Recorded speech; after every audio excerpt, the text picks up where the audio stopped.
ஜனவரி 23ஆம் தேதி தமிழகம் வருகை தரும் பாரத பிரதமர் திரு நரேந்திர மோடி அவர்களையும் அனைத்து தேசிய ஜனநாயக கூட்டணி தலைவர்களையும் வருக வருக என வரவேற்கிறோம். இங்கனம் KM சுந்தரம் மாநில தலைவர், அயலக தமிழர் பிரிவு, கேபிட்டல் கர்ணன் மாநில ஊடக பொறுப்பாளர். செங்கல்பட்டு மாவட்டம் மதுராந்தகத்திற்கு வருகை தரும் பிரதமர் மோடியை வரவேற்க வழி நெடுகிலும் பேனர்கள் மற்றும் கட்சி கொடிகள் வைக்கப்பட்டு இருக்கின்றன. இது குறித்த கூடுதல் விவரங்களுடன் நேரலையில் இணைகிறார் எமது செய்தியாளர் ஸ்ரீ சந்தோஷ். ஸ்ரீ சந்தோஷ், இந்த வரவேற்புக்கான விவரங்களை குறித்து வழங்கலாம். வணக்கம் விக்னேஷ். இன்று தேசிய ஜனநாயக கூட்டணியினுடைய பொதுக்கூட்டம் என்பது செங்கல்பட்டு மாவட்டத்தில் இருக்கக்கூடிய மதுராந்தகத்தில் மதியம் பிரம்மாண்டமாக நடைபெற இருக்கிறது. 2026 தேர்தல் நெருங்கி கொண்டிருக்கக்கூடிய நிலையில் அனைத்து கட்சிகளும் தங்களுடைய பணிகளை மும்முரமாக விரைவுபடுத்தி வருகின்றனர். அந்த வகையில்தான் தேசிய ஜனநாயக கூட்டணியினுடைய கூட்டணி கட்சிகள் என்பதும் தற்போது உறுதி செய்யப்பட்டு இன்று மேடையில் அமரக்கூடிய கூட்டணி கட்சி தலைவர்களுடன் இந்த பொதுக்கூட்டம் என்பது சிறப்பு வாய்ந்ததாக பார்க்கப்பட்டு வருகிறது. அரசியல் வட்டாரங்களில், தமிழக அரசியலில் முக்கியமாக ஒரு மாபெரும் ஈர்ப்பை இறக்கக்கூடிய அளவில்தான் இந்த பொதுக்கூட்டம் என்பது அமைய இருக்கிறது. பிரதமர் மோடி கூட்டணி கட்சி தலைவர்களுடன் அமரக்கூடிய இந்த பொதுக்கூட்டத்தை காண்பதற்காகவும் அதே போல அவர்களுடைய பேச்சை கேட்பதற்காகவும் நிர்வாகிகள் மற்றும் தொண்டர்கள் என அனைவரும் ஆவலுடன் காத்து கொண்டிருக்கின்றனர்.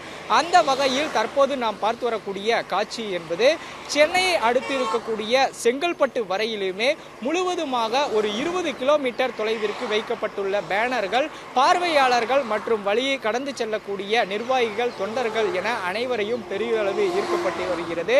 கூட்டணி கட்சியினுடைய கட்சி கொடிகள் என்பது நெடுஞ்சாலையின் இரு புறங்களிலும் வைக்கப்பட்டுள்ளதால் அனைவரும் பார்த்தும்படியும் சென்று வருகின்றனர். இந்த பகுதியில் மோடியினுடைய வருகை தொடர்பாக போக்குவரத்து மாற்றம் என்பதும் செய்யப்பட்டிருக்கிறது. காலை 7 மணி முதல் மாலை 7 மணி வரை இந்த போக்குவரத்து மாற்றம் என்பது செய்யப்பட்டிருப்பதாக செங்கல்பட்டு மாவட்ட காவல்துறை போக்குவரத்து காவல்துறை தரப்பிலிருந்து தெரிவித்து இருக்கின்றனர். குறிப்பாக சென்னையில் இருந்து திண்டிவனம் நோக்கி வரக்கூடிய வாகனங்கள் வண்டலூர், கேளம்பாக்கம் மற்றும் கிழக்கு கடற்கரை சாலை, மாமல்லபுரம் வழியாக திண்டிவனத்தை அந்த வழியாக சென்றலாம் என்றும், அதே போல திண்டிவனத்திலிருந்து வரக்கூடிய வாகனங்களும் சென்னை திருச்சி நெடுஞ்சாலையை தவிர்த்து இது மறுபுறத்தில் இருக்கக்கூடிய வழியில் வரலாம் என்றும் தெரிவித்து இருக்கின்றனர். அது மட்டுமல்லாமல் சென்னையிலிருந்து வரக்கூடிய தொண்டர்கள் பார்க்கக்கூடிய வகையிலும், அதே போல திண்டிவனத்திலிருந்து இந்த பகுதியில் இருந்து வரக்கூடியவர்களும் தொடர்ச்சியாக வைக்கப்பட்டுள்ள பேனர்கள் மற்றும் கட்சி கொடிகள் மிகப்பெரிய ஒரு வழிகாட்டியாகவும் அமைந்திருக்கிறது. குறிப்பாக தமிழகத்தில் இருந்து பல்வேறு மாவட்டங்களில் இந்த கட்சி தொண்டர்கள் இந்த மாநாட்டில் பங்கேற்க இருப்பதால் பாதுகாப்பு ஏற்பாடுகள் என்பதும் பணிகள் தீவிரமாக கடந்த சில நாட்களாகவே நடைபெற்று வருகிறது. தொடர்ச்சியாக இங்கு வைக்கப்பட்டிருக்கக்கூடிய பேனர்கள் மற்றும் கட்சி கொடிகள் என்பது பெருமளவு பார்வையாளர்களையும் தொண்டர்களையும் ஈர்க்கக்கூடிய வண்ணம் இருந்து வருகிறது. அது மட்டுமல்லாமல் பல்வேறு வாசகங்கள் உள்ளடக்கி இருக்கக்கூடிய பேனர்கள் பெருமளவு வரவேற்பு என்பதையும் கொடுக்கப்பட்டிருக்கின்றன. குறிப்பாக பிரதமர் மோடியினுடைய வருகையொட்டி அவரை வரவேற்கும் விதமாக வைக்கப்பட்டிருக்கக்கூடிய பேனர்கள் மற்றும் கட்சி கொடிகள் என்பது வாகன ஓட்டிகளை பெருமளவு ஒரு நிமிடம் நின்று பார்த்து செல்லக்கூடிய அளவில்தான் இந்த ஏற்பாடு பணிகள் என்பதும் செய்யப்பட்டிருக்கின்றன. நாம் காட்சியில் பார்த்து வருவதைப் போலவே சென்னையில் இருந்து மதுராந்தகத்தை நோக்கி வரக்கூடிய இந்த நெடுஞ்சாலையில் பயணிக்கக்கூடிய வாகனங்கள் அனைத்தும் இரு புறங்களிலுமே இன்று நடைபெறக்கூடிய பொதுக்கூட்டத்தை பார்க்கக்கூடிய அளவில்தான் இருந்து வருகிறது.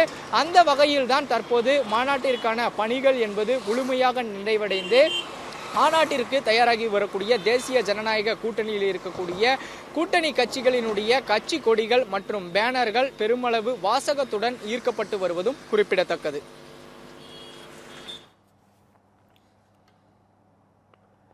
விவரங்களை வழங்கியமைக்கு நன்றி ஸ்ரீ சந்தோஷ்.